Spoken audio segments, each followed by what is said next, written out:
Hello my dear student, myself Suman Chaudhary, I am your biology mentor. आपको welcome करता हूं आपके छोटे से यूट्यूब चैनल बायोलॉजी एम्पावरमेंट में।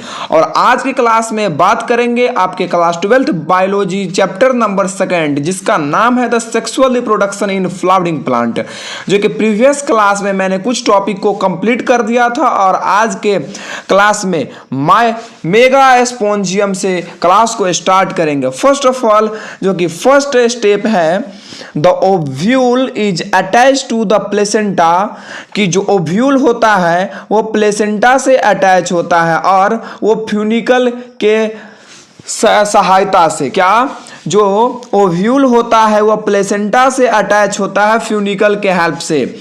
The junction of the ovule and funicle is called helium, कि junction जो होता है ओव्यूल और फ्यूनिकल का, क्या जो जंक्शन ओव्यूल और फ्यूनिकल का होता है उसे हम हेलियम बोलते हैं। क्या junction of ovule and funicle is called helium. Each ovule has one or two protective layer called इंट्यूगमेंट, कि प्रत्येक ओव्यूल के पास 2 प्रोटेक्टिव लेयर होता है जिसे हम इंट्यूगमेंट्स बोलते हैं। क्या हरेक ओव्यूल के पास, प्रत्येक ओव्यूल के पास 2 प्रोटेक्टिव लेयर होते हैं जिसे हम इंट्यूगमेंट कहते हैं। और जो इंट्यूगमेंट होता है वो ओव्यूल के हरेक पार्ट को वो प्रोटेक्ट करता है, लेकिन माइक्रोपाइल जिस पार्ट पे होता है उसे वो प्रोटेक्ट नहीं करता है, except the micropyle and which cover the rest of the ovule except for a small opening called micropyle. The chalaza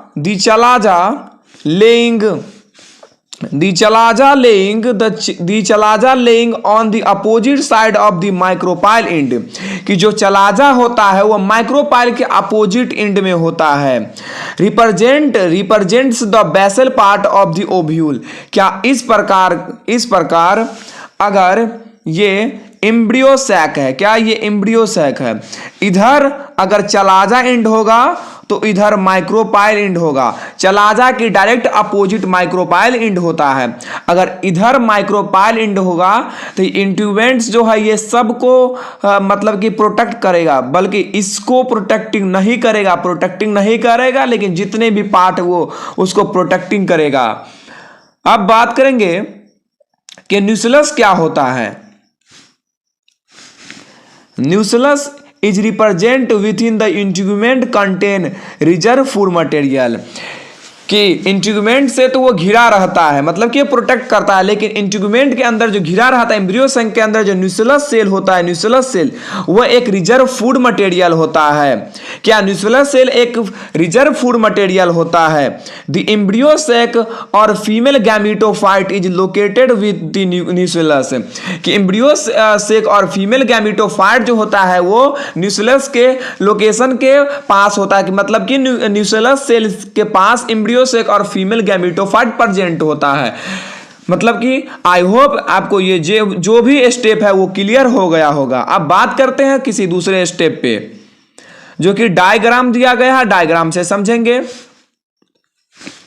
जैसे ये कुछ डायग्राम दिया गया है, जिसे हीलियम है, फ्यूनिकल है, माइक्रोपाइल है, माइक्रोपाइलर पोल है, आउटर और inner integument, nucleus cell, embryo sac, chalaza पोल।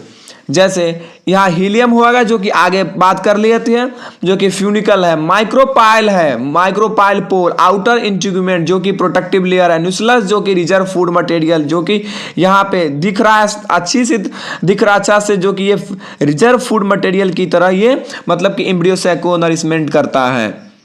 अब डायग्राम देख लिए। अब बात करेंगे कि मेगास्पोरोजेनेसिस क्या होता है। जिस वर्ड में जेनेसिस वर्ड लगा रहेगा, जेनेसिस, उससे मतलब कि हमें समझ आ जाना चाहिए कि यहाँ पे किसी चीज का फॉर्मेशन होगा। The megaspore mother cell MMC get convert into megaspore by the process of megasporogenesis, कि जब मेगास्पोर मदर सेल से मतलब कि वो कन्वर्ट होगा मेगास्पोरोजेनेसिस वर्ड से ही मतलब कि ये पता चलता है कि इधर मेगा स्पोर मदर सेल जो कन्वर्ट होगा मेगा स्पोर में, इस प्रोसेस को हम मेगा स्पोरोजेनेसिस बोलते हैं। The MM cell is large and contain a dense cytoplasm and a prominent nucleus. It undergoes meiosis to produce 4 mega spores.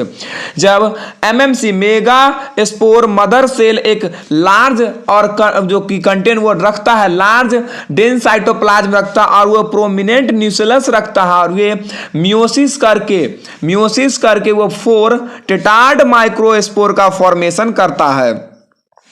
जो कि अब अगले टॉपिक जो कि हम फीमेल गैमेटोफाइट, अब बात करेंगे कि फीमेल गैमेटोफाइट होता है क्या। The most flowering plant only 1 megaspore is functional while the other 3 degenerate। अगर मतलब फीमेल गैमेटोफाइट जैसे कुछ अलग इवेंट जो होता है उधर चार बनेगा मेगा स्पोर, क्या 4 बनेगा, जिसमें से 3 डी जनरेट होगा, क्या 3 डी जनरेट होगा और ये जो एक है वही एक फंक्शनल मेगा स्पोर की तरह काम करेगा और आगे यही एम्ब्रियो सेक का फॉर्मेशन करेगा। The single functional megaspore develop into the female gametophyte।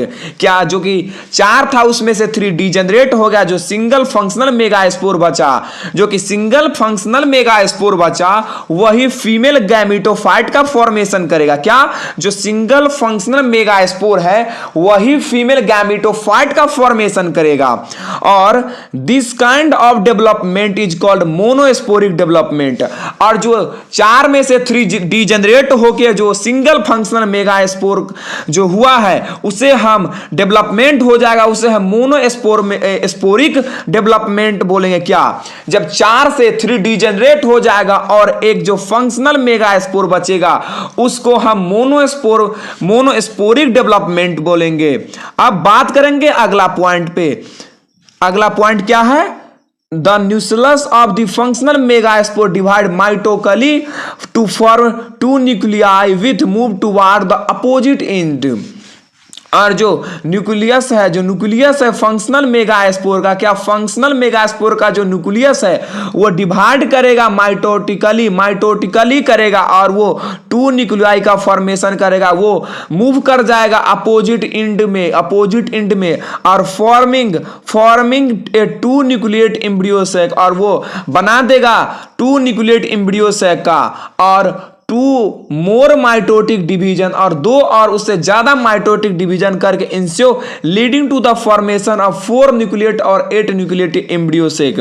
मतलब कि 2 न्यूक्लियाई का फॉर्मेशन होगा और वो अपोजिट एंड पे चले जाएगा। अपोजिट एंड पे जाने के बाद वो 2 न्यूक्लिएट एम्ब्रियो सेक का फॉर्मेशन करेगा और उसके बाद फिर वे माइटोटिक डिवीजन, जैसे ये 2 जैसे कुछ मैं इधर समझाने का प्रयास करूंगा। जैसे ये एक है, कुछ ये एक है, इसको डिवीजन माइटोटिकली करके ये 2 बना लिया और फिर इसको माइटोटिकली डिवीजन करके ये 2 से इधर 2 बनेगा, फिर इधर 2 से 2 बनेगा, 4 बन गया। यही मतलब कि ये लाइन में दिया गया है कि 1 से 2 बनेगा, 2 से 4 बनेगा और 4 से 8 बन जाएगा। After the 8 nucleate stage, the cell wall are laid down and the typical female gametophyte embryo से gets।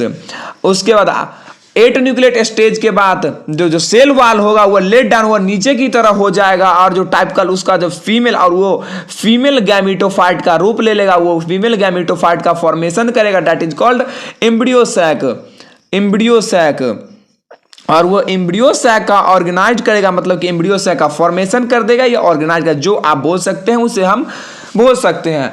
आई होप आपको ये जो भी मैंने बताया वो आपको क्लियर हो गया होगा, जो भी लाइन आपको बताया है हम वो क्लियर हो गया होगा। अब बात करते हैं अगले कुछ जो कि लाइन दिया गया है। The 6 of the 8 nuclei get surrounded by the cell wall and the remaining two called polar nuclei। जैसे कि 6 of the 8 nuclei surrounded by the cell wall, मतलब कि 8 न्यूक्लियाई है वो, मतलब कि 6 हर एक पोल पे चलेगा और जो दो रहेगा वो एक बीच में पोलर न्यूक्लियाई का फॉर्मेशन करेगा और are saturated below the egg apparatus, और वो जो टू पोलर न्यूक्लियाई है वो सैचुरेटेड हो जाएगा एप एपरेटस के, जिसे in the large central cell, जो कि सेंट्रल सेल में, आज जो सेंट्रल सेल होता है वो लार्ज सेंट्रल सेल है, वो लार्ज होता है, कुछ बड़ा होता है।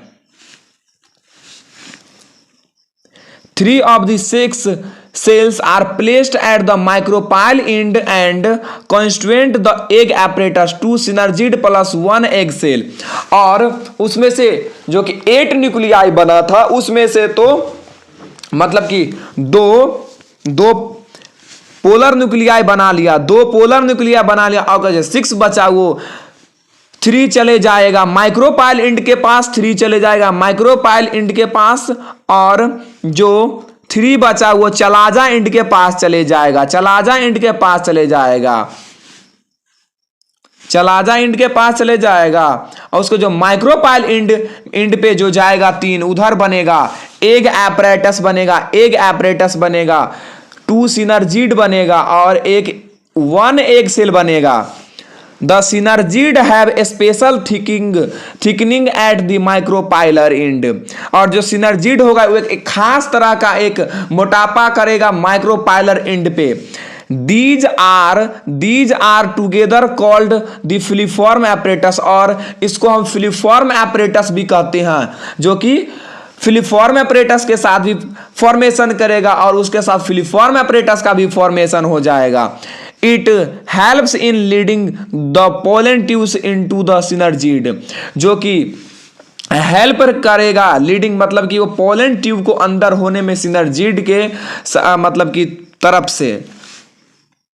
3 cell are at the chalaza and are called antipodal cell, और जो 3 सेल बचा वो चलाजा एंड के इधर चले आ जाए, चलाजा एंड के पास चले आएगा और उसे एंटीपोडल सेल के नाम से जानेंगे। जितना भी मतलब कि ये लाइन दिया गया उसे हम डायग्राम से समझेंगे, डायग्राम से समझना आसानी होता है। A typical angiosperm female gametophyte is 7-celled 8 nucleate at maturity।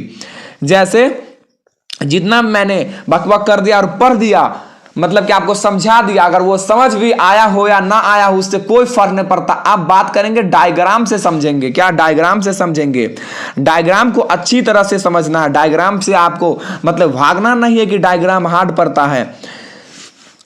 जैसे ये इधर 3 है, इधर 3, मतलब 8 बना था न्यूक्लियाई, जिसमें से 2 इधर पोलर न्यूक्लियाई बना लिया जो कि सेंट्रल सेल के पास है, और 3 इधर बना लिया, 3 इधर और 3 इधर, तो ये हो गया 3 3 6 6 2 8।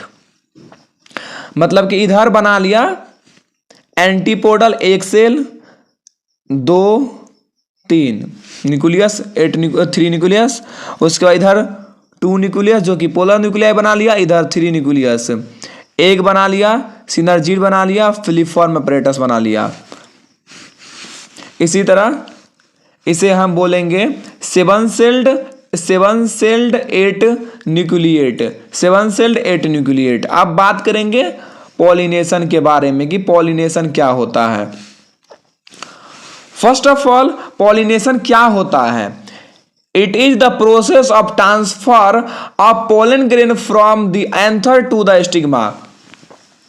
कि पोलन ग्रेन एक ऐसी प्रक्रिया है जिसमें पोलन ग्रेन का ट्रांसफर होता है एंथर से स्टिग्मा पर। क्या पोलन ग्रेन का अगर ट्रांसफर होगा एंथर टू स्टिग्मा, इस प्रोसेस को हम पॉलिनेशन बोलेंगे। क्या पॉलिनेशन बोलेंगे?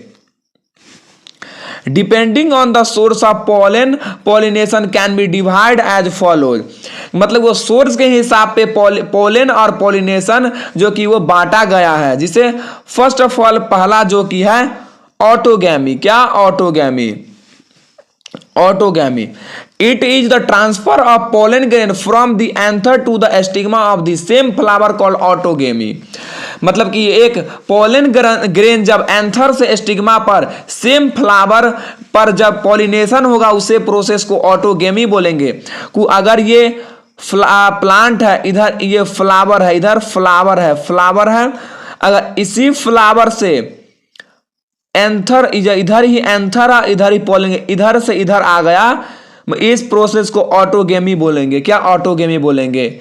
एक प्लांट पे सेम फ्लावर पे एंथर से स्टिग्मा पे अगर पोलन ग्रेन ट्रांसफर होता उस प्रोसेस को ऑटोगेमी बोलेंगे। क्या ऑटोगेमी बोलेंगे? अब ऑटोगेमी में क्या क्या रिक्वायर है? Require the anther and stigma to lie close, मतलब कि ऑटोगेमी में एंथर और स्टिग्मा मतलब कि क्लोज, मतलब काफी वो नजदीक रहना चाहिए। It also require synchrony in the pollen release and stigma respectively, मतलब कि जब पोलन रिलीज होगा तो उसको साइनोक्रोनी मतलब कि पास रहना मतलब आवश्यक है। जैसे प्लांट का कुछ एग्जाम्पल है, जैसे viola oxalis etc produce two kinds of flower, जैसे chasmogamous flower, chasmogamous with exposed anther and stigma and cleistogamous flower. क्या? Cleistogamous flower which do not open at and only autogamy occurs. अब बात करेंगे कि कैस्मोगेमस flower और कैलिस्टोगेमस flower को कैसे याद रखें। मतलब कि एक मैंने ट्रिक बनाया है जो कि कैस्मोगेमस और कैलिस्टोगेमस को कैसे याद रखा जाए। अगर क्लोज का स्पेलिंग आपसे पूछा जाए तो आप बोलिएगा CLOSE क्लोज। इससे याद हो जाएगा कि जिस वर्ड में CL क्लो मतलब क्लोज स्टार्ट है, क्लोज में भी CLO स्टार्ट, इसी तरह कैलिस्टोगेमस फ्लावर में भी CL से स्टार्ट, इधर जो CL से स्टार्ट हुआ वो क्लोज फ्लावर होगा। और ये आपको जब क्लोज फ्लावर एक बचा वो तो आसानी से आप पहचान जाइए कि ये ओपन फ्लावर है, ओपन फ्लावर है। विच do not pollen at all and only autogamy occurs. इसमें ऑटोगेमी कैलिस्टोगेमस में ऑटोगेमी होगा, कैस्मोगेमस में भी ऑटोगेमी हो जाएगा। उसमें गिट्नोगेमी और ऑटोगेमी दोनों हो सकता है कैस्मोगेमस, लेकिन जो कैलिस्टोगेमस होता है उसमें सिर्फ और सिर्फ ऑटोगेमी होगा। इसका क्या एडवांटेज और क्या डिसवांटेज है? एडवांटेज है कि इसमें उतना पॉलिनेटिंग एजेंट का रिक्वायर, कैलिस्टोगेमस फ्लावर में पॉलिनेटिंग एजेंट का कोई रिक्वायरमेंट नहीं होता है। लेकिन इसका डिसएडवांटेज है कि इसमें कोई मतलब कि वेरिएशन नहीं आएगा। मतलब किसी चीज का एडवांटेज होता है और डिसएडवांटेज होता है। इसी तरह कैलिस्टोगेमस में डिसएडवांटेज है कि इसमें वेरिएशन नहीं आएगा और एडवांटेज है कि इसमें पॉलिनेटिंग एजेंट का कोई रिक्वायरमेंट नहीं होगा। अब बात करेंगे दूसरा, गिट्नोगेमी क्या होता है? It is the transfer of pollen from the anther of the flower to the stigma of anther flower in the same plant. Genetically, it is similar to autogamy, but it requires pollinating agent. मतलब कि गिट्नोगेमी it is the transfer of pollen from the anther of one flower to stigma another flower. मतलब कि इधर पेड़ same रहेगा, मतलब कि plant same रहेगा, उधर एक ही फ्लावर में ए प्लांट भी सेम रहे, ऑटोगेमी में प्लांट भी सेम है, फ्लावर सेम है, लेकिन इसमें अपोजिट है, प्लांट सेम है लेकिन फ्लावर भी प्लांट सेम है लेकिन फ्लावर अलग अलग। इस फ्लावर से इधर फ्लावर में जाएगा, इसे हम गिट्नोगेमी बोलेंगे। लेकिन ऑटोगेमी इसी फ्लावर से इसी फ्लावर में जाता था, इसलिए ऑटोगेमी बोलते थे। आपको ये हमें आशा है और उम्मीद है कि आपको मैंने जितना भी बताया वो आपको क्लियर हो गया होगा। और मुझसे जो भी पढ़ाने में जो भी अगर गलती होता उसलिए मैं आपसे सॉरी बोलता हूं।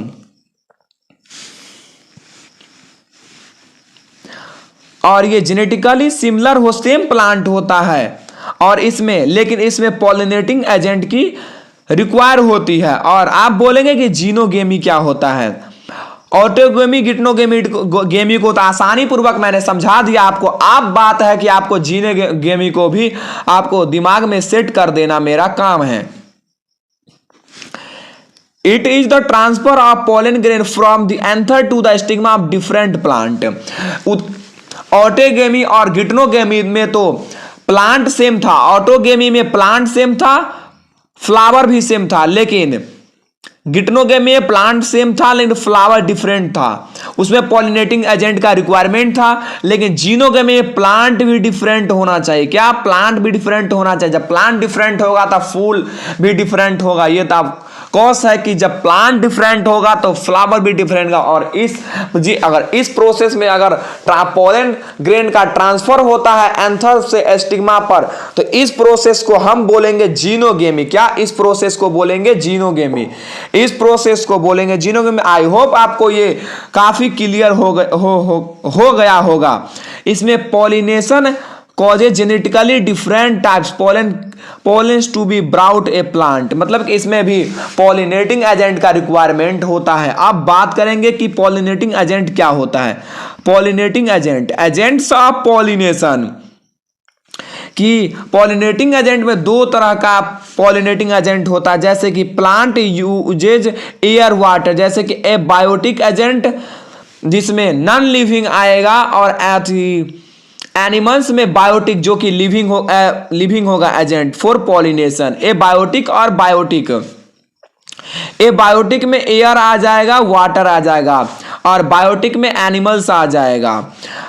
Pollination by wind. क्या? Pollination by wind. Pollination by wind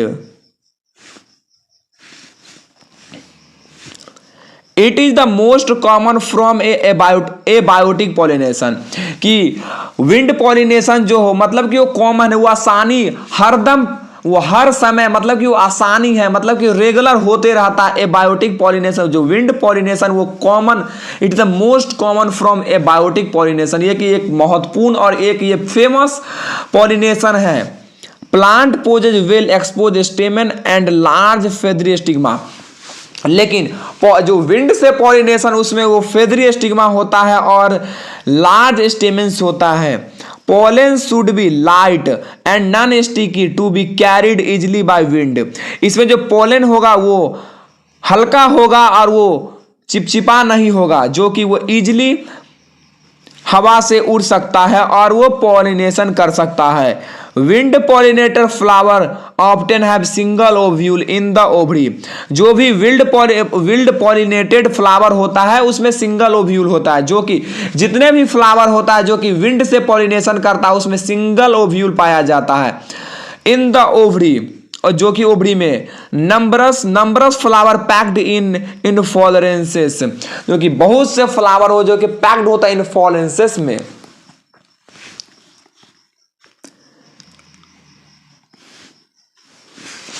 और ये विंड पॉलिनेशन होता है वो, मतलब कि वो कॉमन ग्रास में होता है और स्मॉल प्लांट में होता है। और जो विंड पॉलिनेशन होता है उसमें जो प्लांट होता है वो, मतलब कि वो अट्रैक्टिव और विदाउट कलरलेस होता है, उतना वो स्मेल नहीं करता है, मतलब कि वो कलरलेस ऑर्डरलेस होता है, क्योंकि उसमें अट्रैक्ट नहीं करना है। अब बात करेंगे pollination by water. It is a rare in flowering plant except for some aquatic plant like Vallisneria and Hydrilla, कि मतलब कि पॉलिनेशन बाय वाटर, जो वाटर से पॉलिनेशन फ्लावरिंग प्लांट में होता है वो काफी रेयर में होता है, वो काफी उतना ज्यादा नहीं होता है, वो रेयर चांस में होता है। जैसे कि एक्सेप्ट एक्वेटिक प्लांट जैसे वलेस्नेरिया में हो जाता है, हाइड्रेला में हो जाता है। In most water pollinated plants the pollen grain are long and ribbon like, कि मोस्ट वाटर पॉलिनेटेड प्लांट जो होता है जिसका पोलन ग्रेन लॉन्ग होता है, लंबा होता है और रिबन लाइक रिबन की तरह होता है। And are protected from wetting by mucilaginous covering, और जो वाटर से पॉलिनेटेड प्लांट्स होता है जिसमें पोलन ग्रेन होता है वो प्रोटेक्टेड किया जाता है म्यूसिलेगनस कवरिंग होता है, क्योंकि वे भीग ना पाए, भीग जाएगा तो पॉलिनेशन नहीं हो पाएगा। In a majority of water plant like water hyacinth and water lily flower emerge and the water level and are pollinated by insect. कुछ ऐसे प्लांट होते हैं जो कि प्लांट वाटर में होते हैं लेकिन वो एयर से पॉलिनेशन होता है, जिस तरह वाटर हाइसिंथ मतलब कि वो वाटर के सरफेस पर वो प्लांट मतलब कि उगता है, जैसे water hyacinth, water lily flower, ये कुछ प्लांट है जो कि वो इंसेक्ट के थ्रू पॉलिनेशन कराया जाता है। मतलब सॉरी मैंने कुछ गलत बोल दिया, मतलब इसके लिए सॉरी। मैंने बोला सही है लेकिन कुछ बाई चांस सॉरी धोखा से बुला गया है कि मतलब कि जो वाटर हाइसिंथ होता है वो मतलब कि एयर से पॉलिनेशन होता है, वो एयर से पॉलिनेशन नहीं होता है बाबू, वो इंसेक्ट से पॉलिनेशन होता है। अब बात करेंगे कि pollination by animals. Pollination by animals में क्या क्या है, हम उसे लाइन बाय लाइन देखेंगे। Majority of flowering plant use butterfly, bee, wasps etc for pollination. कि जितने भी पॉलिनेशन एनिमल से होते हैं उसे, जैसे कि बटरफ्लाई से, वी से, वैप्स से etc pollination. Most of the insect pollinated flower a large colourful fragrant and contain nectar to attract the animal pollinators. कि जैसे जो भी पॉलिनेशन एनिमल से होगा वो कलरफुल होगा, फ्रेगनेंट होगा, सुगंधित होगा, और वो उसमें नेक्टर होगा, मतलब कि जो भी एनिमल पॉलिनेशन करेगा उसे नेक्टर मिलेगा मतलब कि रिवार्ड में, और वो कलरफुल रहेगा जो कि अट्रैक्ट करेगा, फ्रेगनेंट रहेगा मतलब सुगंध से अट्रैक्ट होगा, अट्रैक्ट रहेगा। Animal pollinator these are called floral reward. Floral reward जैसे अगर कोई एनिमल पॉलिनेशन करता है उसे रिवार्ड मिलता है, उस रिवार्ड को फ्लोरल रिवार्ड बोलते हैं। The floral reward can be in the form of providing safe place to lay eggs. Example the tallest flower Amorphophallus. कि लंबे प्लांट में मतलब कुछ जो एनिमल होता है वो एग मतलब कि एग देता है प्लांट के फूल के अंदर, उधर पॉलिनेशन कर देगा। जैसे मॉथ प्लांट है, example moth plant. A symbiotic relationship exists between the plant yucca and its pollinator moth। Yucca plant और मॉथ में काफी सिम्बायोटिक रिलेशनशिप होता है। यूका प्लांट को मॉथ जो कि पॉलिनेशन कर देता है, और मॉथ जो होता है यूका प्लांट के अंदर वो अपना एग को ले कर देता है। The moth is dependent on the plant since the moth deposit in the egg. मैंने ये बता दिया है कि जो मॉथ प्लांट होता है वो अपना एग को ले करता है लोक्यूल ऑफ द ओवरी, मतलब कि यूका प्लांट के लोक्यूल, ओवरी के लोक्यूल में। And in return the plant is pollinated by the moth, और इसके बदला में मॉथ जो होता है वो पॉलिनेटिंग एजेंट की तरह यूका प्लांट में करता है। The pollen grain are sticky and get stuck to the body of the pollinator. जो इसमें जो पोलन ग्रेन होता है वो स्टिकी होता है, वो चिपचिपा होता है, गेट स्टक और चिपकता है। अब बात करेंगे कि आउट ब्रीडिंग डिवाइस क्या होता है।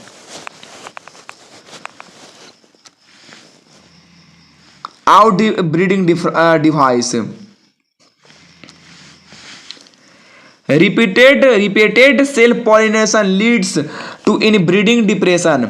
अगर एक ही प्लांट से अगर सेल्फ पॉलिनेशन, अगर बार बार सेल्फ पॉलिनेशन होगा तो उसमें इनब्रीडिंग डिप्रेशन हो जाएगा, इनब्रीडिंग डिप्रेशन हो जाएगा। और इनब्रीडिंग डिप्रेशन होने के लिए मतलब कि कुछ टर्म्स और कंडीशन है, जिस टर्म्स और कंडीशन को हम आउटब्रीडिंग डिवाइस के अंदर जानेंगे कि वो टर्म्स और कंडीशन क्या क्या है। Plants have developed method to prevent self pollination. की प्लांट्स के पास बहुत से मेथड है जो कि सेल्फ पॉलिनेशन को प्रिवेंट करेगा, मतलब कि सेल्फ पॉलिनेशन से मतलब कि वो वंचित रहेगा। Autogamy is prevented by the following way. Autogamy को हम कुछ दिए गए स्टेप से हम ऑटोगेमी को रोक सकते हैं। Pollen release and stigma respectively not coordinated. मतलब कि जब पोलन रिलीज होगा स्टिग्मा मतलब कि वो एक्सेप्ट नहीं करेगा। Different positioning of the anther and the stigma. जब डिफरेंट पोजिशनिंग होगा एंथर स्टिग्मा को तो ऑटोगेमी नहीं होगा। अगर इधर एक प्लांट का फूल इधर खिल रहा है और इधर खिल रहा है इधर, तो ऑटोगेमी नहीं होगा। इसमें पॉलिनेटिंग एजेंट का जो इधर गिटनोगेमी होगा या जीनोगेमी होगा। क्या इससे इनब्रीडिंग डिप्रेशन से बच सकता है। प्रोडक्शन ऑफ यूनिसेक्सुअल फ्लावर, और ज्यादा से ज्यादा प्रोडक्शन करेंगे यूनिसेक्सुअल फ्लावर का। Way to prevent both autogamy and geitonogamy, कुछ रास्ता है जो कि ऑटोगेमी और गिटनोगेमी को प्रिवेंट कर सकते हैं, रोक सकते हैं।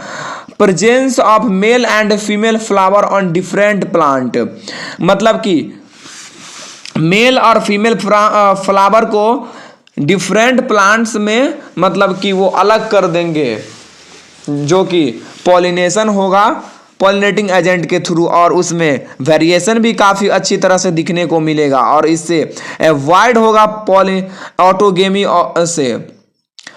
That is plant is either male और फीमेल डाइकोगी, जब मेल और फीमेल एक साथ उसे हम dichogamy, this mechanism is present in several species of papaya, और ये जो मैकेनिज्म है वो पपाया में प्रेजेंट होता है। अब बात करेंगे कि पोलन पिस्टल इंट्रैक्शन क्या है। Pollen pistol interaction, pollination does not always ensure the transfer of compatible pollen, कि पोलन जो होता है वो कभी भी नहीं मतलब कि वो चाहेगा, अगर ये किसी दूसरे वैरायटी का अगर ये प्लांट है, अगर ये किसी तीसरे वैरायटी का प्लांट है, अगर इस पोलन ग्रेन से इस प्लांट का पोलन ग्रेन अगर इस प्लांट के स्टिग्मा पर आएगा तो ये अवॉइड करेगा मतलब कि उससे दूर भागेगा।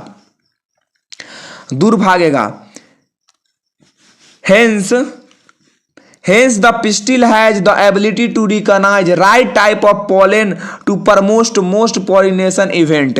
अगर जब वो एक ही अच्छी तरह का और राइट टाइप का, वो अच्छे तरह का अगर पोलन होगा तो वो प्रमोट करेगा पॉलिनेशन इवेंट के लिए, पॉलिनेशन के लिए। अगर वो एक ही पेड़ का और एक ही स्पीसीज का पोलन होगा, पोलन ग्रेन, तो वो मतलब कि वो राइट गाइडेंस करेगा पॉलिनेशन के लिए।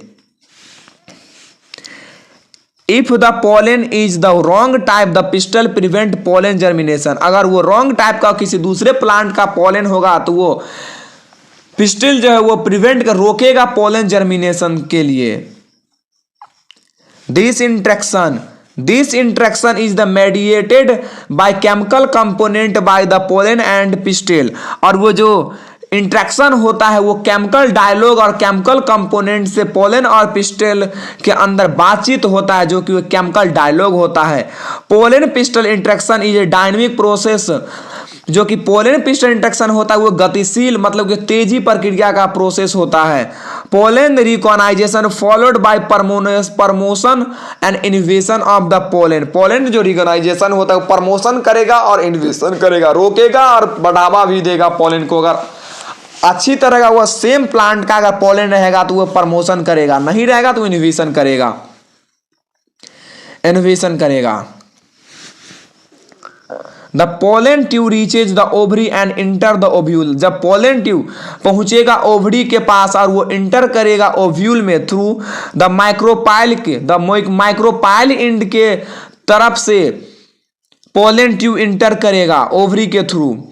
Then through the filiform apparatus it reaches synergid, और फिलीफॉर्म एपरेटस सिनर्जिड के पास पहुंचा देगा। In the way the pollen tube grow. अब बात करेंगे कुछ ट्रिक के साथ कि पोलन पिस्टल इंट्रैक्शन क्या होता है। अगर किसी जैसे ये कोई बॉय है और ये गर्ल है, जब इसका शादी होगा, जब कब शादी होगा, जब शादी तो हो जाएगा, कब शादी होगा, शादी हो गया जब लड़का वो अपने मायके, लड़की जो अपने मायके यहाँ है, जैसे वो 3 ईयर से हो गया, अपने पति से वो कभी बात नहीं किया हो, मतलब कि वो देखा उसका पति कुछ काफ़ी चेंज हो गया होगा। वो अपने पति को जब उसके घर आएगा, उसके मायके यहाँ अगर पति आएगा तो पति को जांच करेगा कि ये मेरा पति है या नहीं है तो है। अगर अच्छी तरह से जांच कर लेगा और अच्छी तरह से जांच हो जाएगा और जो गर्ल है वो अपने पति को एक्सेप्ट करेगा, और इसी प्रोसेस को हम पोलन पिस्टल इंट्रैक्शन बोलेंगे। जब किसी भी औरत अपने पति को बहुत समय बाद देखता है और उसे पहचान लेता है और अपने पास बुला लेता है, तो उस प्रोसेस को हम पोलन पिस्टल इंट्रैक्शन बोलेंगे। इसी तरह प्लांट में भी होता है पोलन पिस्टल इंट्रैक्शन। आप बात करेंगे कि आर्टिफिशियल हाइब्रिडाइजेशन और डबल फर्टिलाइजेशन क्या होता है। आर्टिफिशियल हाइब्रिडाइजेशन क्या होता है और डबल फर्टिलाइजेशन क्या होता है। बारी बारी से हर टॉपिक को क्लियर करेंगे। आई होप आपको जितना भी मैंने पढ़ाया वो है और जो पढ़ाएंगे वो आपको अच्छी तरह से क्लियर हो जाएगा और आपके दिमाग में सेट हो जाएगा। मेरा एक ही मोटो है कि आपको बोर्ड एग्जाम में 2025 बोर्ड एग्जाम में 70 आउट ऑफ 70 मार्क्स आपको गेन करवाना मेरा एक सपना और ड्रीम है। और इस ड्रीम को पूरा करने के लिए आपका मेहनत और आप जो कमेंट करिएगा वो हमारे लिए मोटिवेशनल का काम करेगा। अब बात करेंगे कि आर्टिफिशियल हाइब्रिडाइजेशन क्या होता है। It is a method to improve crop yield. कि आर्टिफिशियल हाइब्रिडाइजेशन होता है वो इम्प्रूव करता है क्रॉप इल्ड को इम्प्रूव करता है। क्रॉप इल्ड को इम्प्रूव करना एक आर्टिफिशियल हाइब्रिडाइजेशन का काम है। In this method, it is essential to ensure that the right kind of pollen grain are used and stigma to protect from unwanted pollen grain it is achieved by। Artificial hybridisation में अगर किसी दूसरे plant का या किसी तीसरे plant का जो कि पोलन ग्रेन होगा उसे वो प्रोटेक्ट करेगा स्टिग्मा से और उसे अनवांटेड पोलन ग्रेन से दूर भगाएगा और वो पॉलिनेशन ना होने देगा। इस प्रोसेस को हम आर्टिफिशियल हाइब्रिडाइजेशन बोलेंगे। और इसके कुछ टाइप्स है जैसे इमैस्कुलेशन, बैगिंग। अब बात करेंगे कि इमैस्कुलेशन क्या होता है। इमैस्कुलेशन एक ऐसा प्रोसेस है जिसमें एंथर को प्लांट से रिमूव कर दिया जाता है और बर्ड को फीमेल पेरेंट के साथ बाइसेक्सुअल फ्लावर बना दिया जाता है। The anther is removed from the bird if the female parent bear bisexual flower। जब एंथर को रिमूव कर दिया जाता है किसी प्लांट से और बर्ड यदि फीमेल पेरेंट जो होता है वो बाइसेक्सुअल फ्लावर हो, तब जब फीमेल पेरेंट बाइसेक्सुअल फ्लावर होगा उसमें से एंथर को कट करके हटा दिया जाएगा और आर्टिफिशियल पोलन ग्रेन को उस पे पाउडर की तरह उस पे छिड़का जाएगा और पॉलिनेशन करवाया जाएगा। इस प्रोसेस को हम इमैस्कुलेशन बोलते हैं। क्या इमैस्कुलेशन आपको समझ आ गया होगा। मैं एक बार और बता देता हूं कि इमैस्कुलेशन क्या होता है।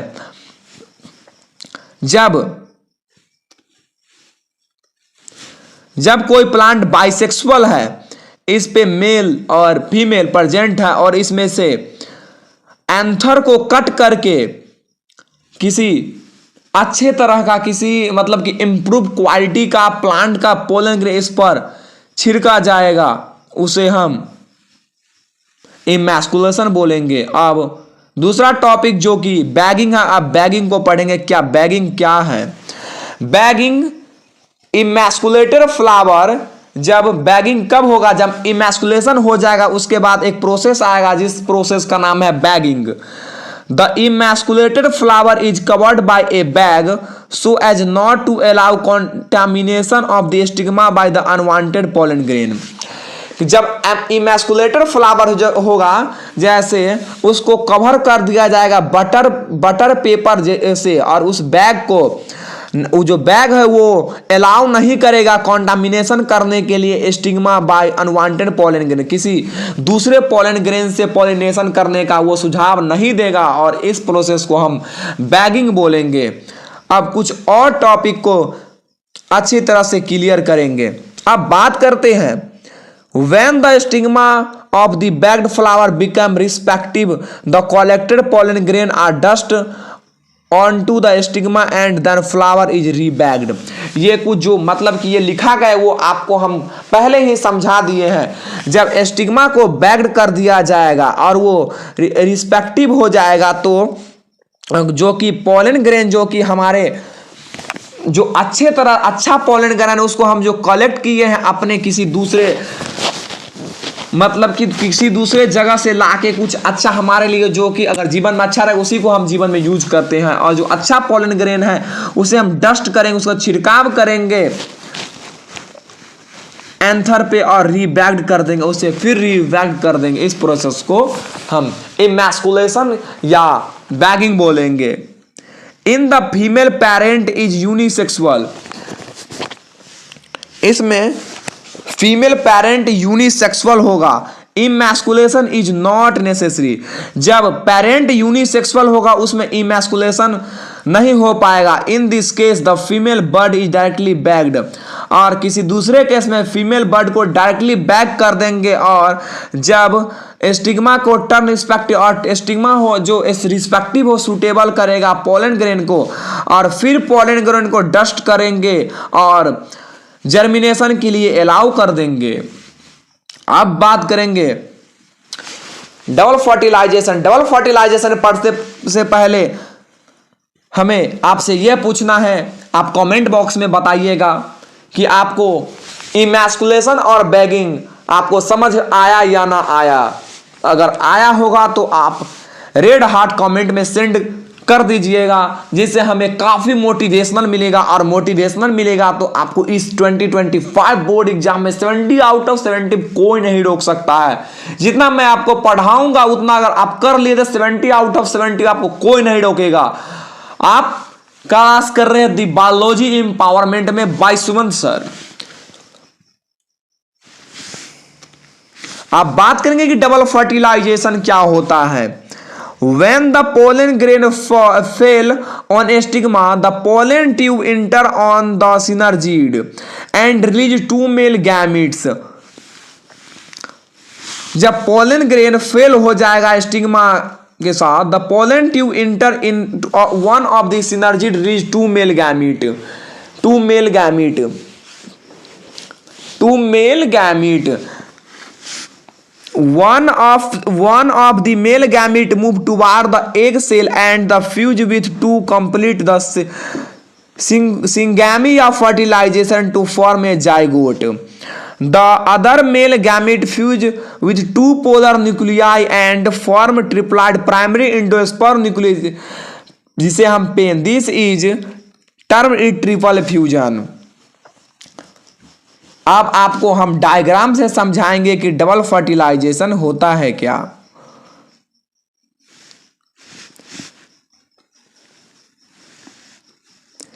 कुछ इस तरह का एम्ब्रियो सेक होता है, इधर एंटीपोडल होता है कुछ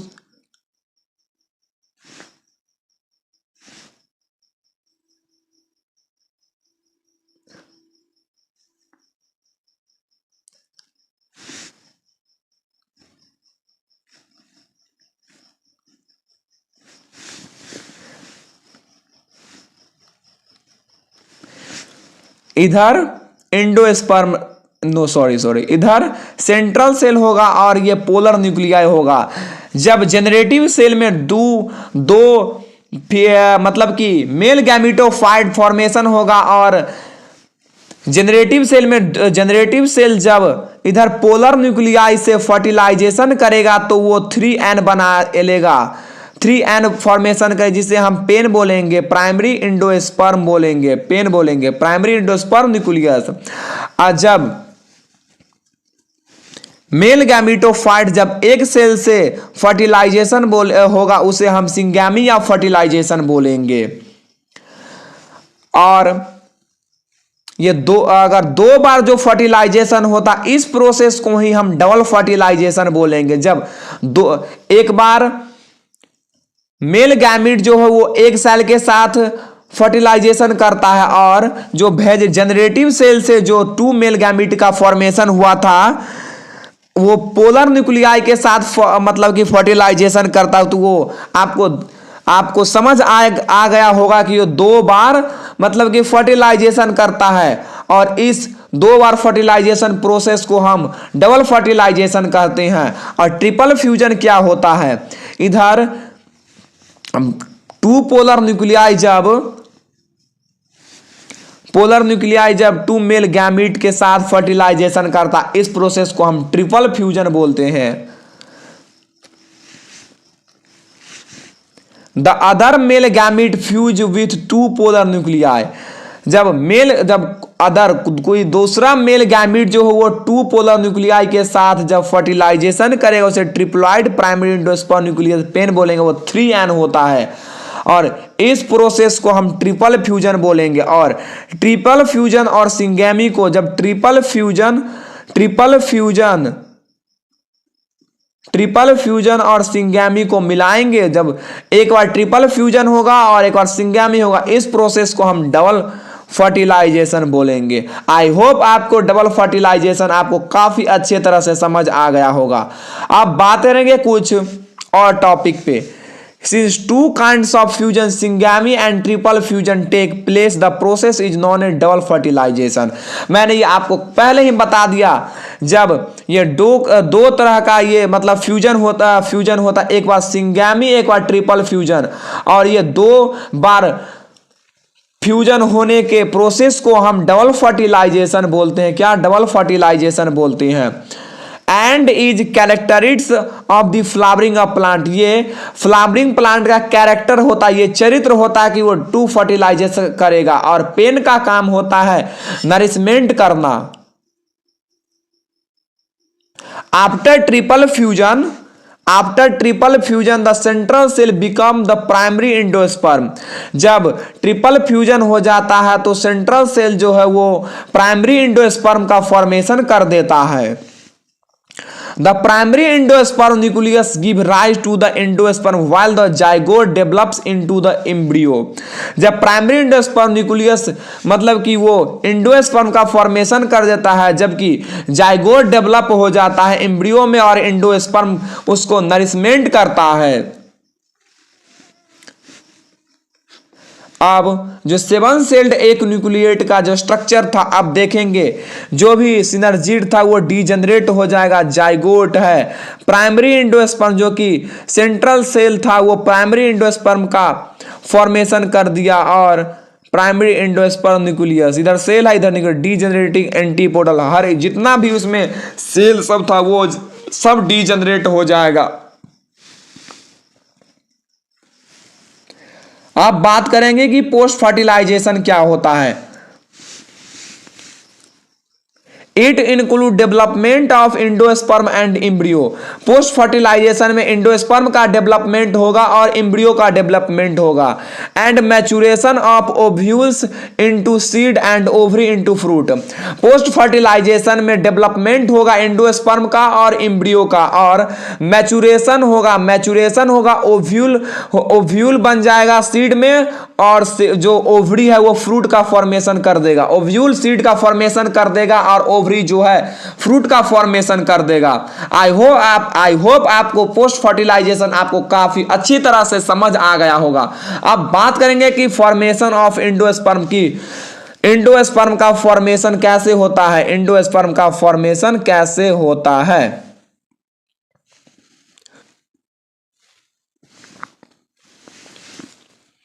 The endosperm develop before the embryo because the cells of the endosperm provide nutrition to the developing embryo।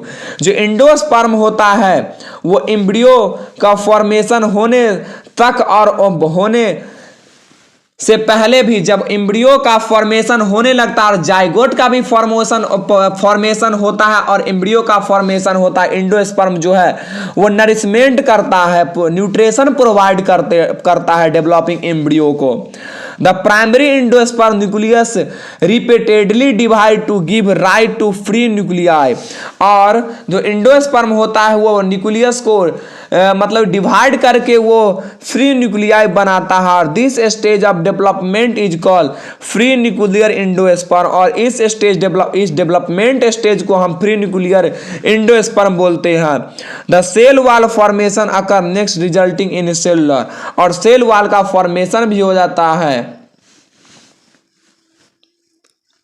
Endosperm में। The endosperm may be either fully consumed by the growing embryo. जितने भी मतलब कि एक ही endosperm 3 होता है, जितना बड़ा बना होता है एंडोस्पर्म को वो कंज्यूम्ड कर जाता है ग्रोइंग, जो मतलब कि एम्ब्रियो का जो फॉर्मेशन है, वो जो एम्ब्रियो का जो ग्रो होता है उस टाइम एंडोस्पर्म को एम्ब्रियो कंज्यूम कर लेता है एज इन पी और बीन्स, जैसे कि पी और बीन्स में, और रीअटेंड इन द मैच्योर सीड, और वो मैच्योर सीड कर देता है एज इन कोकोनट और कैस्टर, जैसे कि कोकोनट और कैस्टर में। अब बात करेंगे कि development of embryo. Development of embryo. The embryo develop at the micropyle end of the embryo sac. The zygote is situated. Embryo develop, जो कि embryo develop होता है वो micropyle end की तरफ से embryo sac where the zygote situated. embryo sac के स्थान पे zygote situate मतलब कि उपस्थित होता है। The zygote gives rise first to the pro embryo. zygote पहले प्रो एम्ब्रियो का फॉर्मेशन करता है, उसके बाद ग्लोब्यूलर एम्ब्रियो का फॉर्मेशन करता है, उसके बाद हार्ट शेप्ड एम्ब्रियो का फॉर्मेशन करता है, उसके बाद मैच्योर एम्ब्रियो बन जाता है। A typical dicot embryo consist of an embryonal axis and 2 cotyledons. मतलब कि दो तरह का एम्ब्रियो बनता है, डाइकॉट और मोनोकॉट। और डाइकॉट में एम्ब्रियोनल एक्सिस भी प्रेजेंट होता है और उसमें 2 कोटाइल्डन प्रेजेंट रहता है। The portion of the embryonal axis above the level of cotyledon is called epicotyl. और जो एम्ब्रियोनल एक्सिस का पोर्शन होता है वो लेवल होता है, कोटाइल्डन को हम इपिकोटाइल के नाम से जानते हैं। एम्ब्रियोनल एक्सिस के पोर्शन को और उस एक्सिस का जो लेवल होता है उस कोटाइल्डन को हम इपिकोटाइल कहते हैं। It contains the प्लीम्यूल shoot tip, और इसमें प्लीम्यूल पाया जाता है, shoot tip. The portion below the axis is called hypocotyl. और जो पोर्शन होता है, portion below the axis is called hypocotyl. इसमें हाइपोकोटाइल भी मतलब की रहता है। डाइकॉट में हाइपोकोटाइल भी प्रेजेंट होता है। It contains the radical root tip, और हाइपोकोटाइल जो है वो कंटेन करता है, वो रखता है रेडिकल रूट टिप को। The root tip is covered by the root cap, और रूट टिप जो होता है वो रूट कैप से कवर्ड रहता है। कुछ डायग्राम में दिया गया है, जैसे ये प्लीम्यूल है, कोटाइल्डन है, जैसे 2 कोटाइल्डन, ये 2 कोटाइल्डन है। हाइपोकोटाइल रेडिकल, और रेडिकल रूट कैप से घिरा हुआ है। अब बात करेंगे कि मोनोकोट एम्ब्रियो क्या होता है। In a monocot embryo there is only 1 cotyledon, और मोनोकोट एम्ब्रियो में ओनली 1 कोटाइल्डन प्रेजेंट होता है। In grass it is known as scutellum, और ये ग्रास में पाया जाता है और इसे हम एस्कुटलम भी बोलते हैं। And is situated at one side the embryonal axis, और ये मतलब कि ये उपस्थित रहता है और सिचुएटेड रहता है एम्ब्रियोनल एक्सिस के साइड के पास। At its lower end, the embryonal axis has the radical, और एम्ब्रियोनल एक्सिस के लोअर में रेडिकल पाया जाता है, और root cap enclosed in the, root cap जो है वो बंद रखता है कोलोरेजिया को बंद रखता है। रूट कैप मोनोकॉट में कोलोरेजिया को मतलब कि वो क्लोज बंद रखता है, छुपा के रखता है। The epicotyl lie above the level of the scutellum. Epicotyl होता है वो स्कूटलम के पास प्रेजेंट और उसके ऊपर प्रेजेंट रहता है। And has the shoot apex and leaf primordia enclose in hollow structure call coleoptiles, और जो लीफ होता है प्रीमोडिया का जो क्लोज होता है इन हॉलो स्ट्रक्चर, जो कि हॉलो एक खोखले तरह का जो प्रीमोडिया इनक्लोज स्ट्रक्चर होता है उसे हम कोलियोपिटाइल्स बोलते हैं। कुछ इस तरह का उसका फिगर होता है मोनोकॉट का। जैसे ये एस्कुटलम है, coleoptile, shoot apex, epiblast, radicle, root cap, कोलेरेजिया।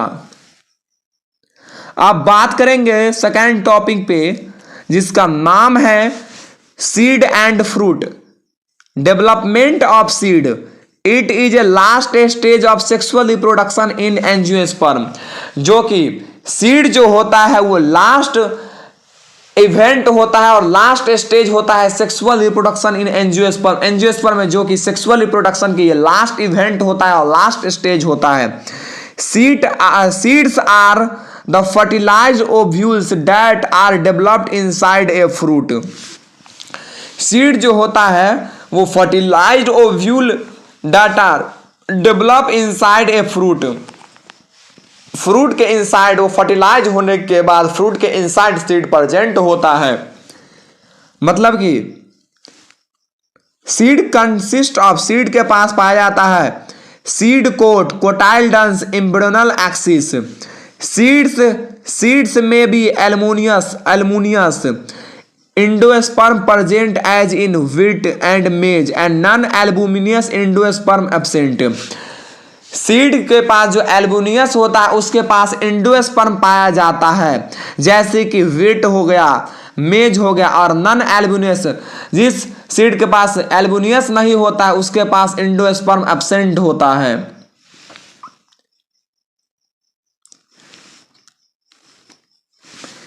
Since it is consumed by the growing embryo as in pea and beans, और जो एंडोस्पर्म होता है वो कंज्यूम होता है एम्ब्रियो को ग्रोइंग के टाइम, जैसे कि पी और बीन्स में। Some seed such as black pepper and wheat have remnants of nucleus known as perisperms.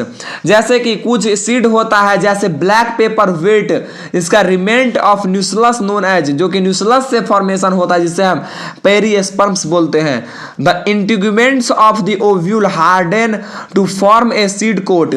जैसे कि इंटीग्यूमेंट उधर प्रोटेक्ट करता था ओव्यूल को, और इधर सीड कोट इंटीग्यूमेंट जो है वो फॉर्मेशन हो जाता है सीड कोट में। At the micropyle facilities the entry of oxygen and water into the seed.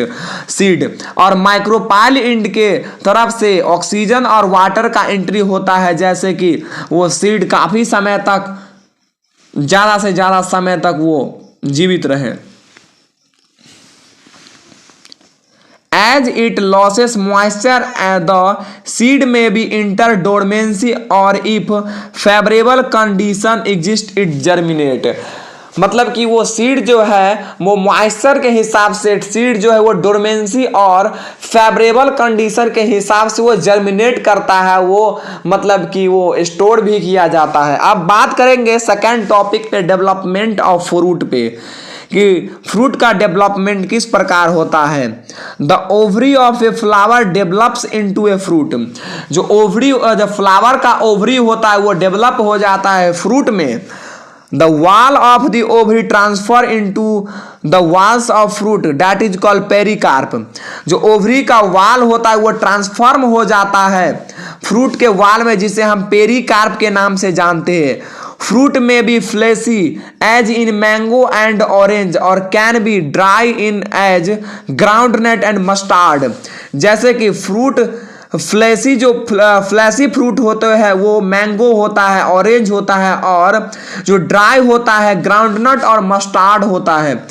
अब बात करेंगे second topic, second line. In some plant floral parts other than the ovary take part in the fruit formation, as in apple and strawberry. In these the thalamus contribute to formation. Such fruit are called false fruit।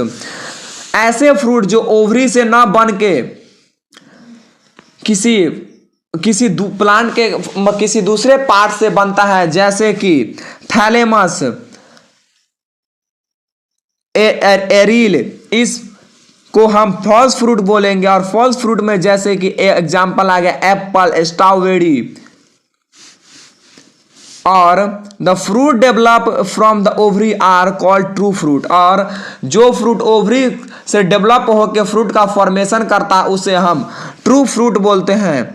Some fruit develop without fertilization are known as parthenocarpy fruit. Example banana, कुछ ऐसे fruit होते हैं जो कि without fertilisation के बाद भी वो फ्रूट का फॉर्मेशन कर देता है, जिस प्रोसेस को हम पार्थिनोकार्पी फ्रूट बोलते हैं उस फ्रूट को हम पार्थिनोकार्पी फ्रूट कहते हैं। जैसे एग्जाम्पल में आ गया बनाना, जो कि विदाउट फर्टिलाइजेशन का वो फ्रूट का फॉर्मेशन कर देता है। अब बात करेंगे कि एपोमैक्सिस और पोलियो एम्ब्रियोनी क्या होता है। Some plant produce seeds without fertilisation. कुछ प्लांट जो होता है वो विदाउट फर्टिलाइजेशन के प्रोड्यूस कर देता है seed. This process of seed formation is known as apomixis. और जो विदाउट फर्टिलाइजेशन का सीड का फॉर्मेशन कर देता है और इस प्रोसेस को हम एपोमैक्सिस कहते हैं। और एपोमैक्सिस का यह मतलब कि एडवांटेज है जो कि ये हाइब्रिडाइजेशन में काम देता है। और ये एपोमैक्सिस से जो मतलब कि सीड बनाया जाता है वो हाइब्रिड की तरह काम करता है, वो हाइब्रिड सीड का फॉर्मेशन करता है। Apomixis is form asexual reproduction mimicking sexual reproduction. Apomixis होता है वो सेक्सुअल रिप्रोडक्शन ही करता है वो। अब कुछ और लाइन्स है जिसे हम आसान भाषा में समझेंगे। In some species apomixis occur as the diploid egg cell is form without meiosis and develop into embryo without fertilisation. कुछ ऐसे स्पीसीज है जिसमें एपोमैक्सिस होता है डिप्लॉयड एग सेल में और वो विदाउट मियोसिस के ही डेवलप हो जाता है एम्ब्रियो में, और एम्ब्रियो विदाउट फर्टिलाइजेशन के। In some varieties, the citrus and mango, the nucleus cells divide and protrude into the embryo sac to develop into embryo. कुछ वैरायटी जैसे कि सिट्रस का मतलब नींबू, और मैंगो आम, जो कि जिसका न्यूक्लियस सेल डिवाइड होता है और वो एम्ब्रियो सैक को डेवलप कर देता है एम्ब्रियोज में। In such cases each ovule may be contain several embryos and a condition is called embryony। और एम्ब्रियोनी एक ऐसा प्रोसेस है जिसमें एक फर्टिलाइजेशन है काफी ज्यादा एम्ब्रियो का formation, more than one embryo formation is called poly embryony. एक से ज्यादा एम्ब्रियो का फॉर्मेशन होना पॉली एम्ब्रियोनी कहलाता है, जैसे कि mango, citrus. Apomixis is important for producing hybrid varieties of fruit and vegetable and also increase crop yield multifold। Apomixis का यह important producing role है जो कि वो हाइब्रिड वैरायटी बनाता है, जैसे कि फ्रूट, वेजिटेबल, और ये क्रॉप यील्ड को इंक्रीज करता है। और आई होप आपको ये सेक्सुअल रिप्रोडक्शन इन फ्लावरिंग प्लांट आपको काफ़ी अच्छे तरह से समझ आ गया होगा। अगर समझ आ गया होगा तो आप कमेंट में बताइएगा कि आपको ये समझ आया या ना आया। समझ आ गया होगा तो आप कमेंट में रेड हार्ट सेंड कीजिएगा। और अगर इसी तरह का क्लास आपको लेना है और करना चाहते हैं फ्री ऑफ कॉस्ट, आपको 12th बायोलॉजी का क्लास आपको इस ऐप द बायोलॉजी एम्पावरमेंट में आपको 2025 बोर्ड एग्जाम के लिए अगर बायोलॉजी की तैयारी करना चाहते हैं तो हमारे चैनल को सब्सक्राइब करें और बेल नोटिफिकेशन को भी दबाना ना भूलें, ताकि आपके पास जो भी इम्पोर्टेंट वीडियोज अपलोड हो, लाइव आए, वो आपको सबसे पहले आपके पास पहुंचे। और आप हमारे चैनल से जुड़ने के लिए आपको एक ही काम है कि आप चैनल को सब्सक्राइब करें। और हमारा एक टेलीग्राम चैनल है जिसका लिंक हम डिस्क्रिप्शन बॉक्स में डाल देंगे, और इस चैप्टर का जो कि नोट्स है वो भी हम डिस्क्रिप्शन बॉक्स में डाल देंगे। और इस क्लास को यहीं पे एंड करते हैं, और कल के क्लास में हम ह्यूमन रिप्रोडक्शन को मतलब कि कंप्लीट कर देंगे। मैं वन शॉट क्लास मैं नहीं करवाऊंगा इसलिए क्योंकि ये क्लास लंबा हो जाएगा और बच्चे को ये काफ़ी परेशानी हो जाएगा। अब मैंने मतलब कि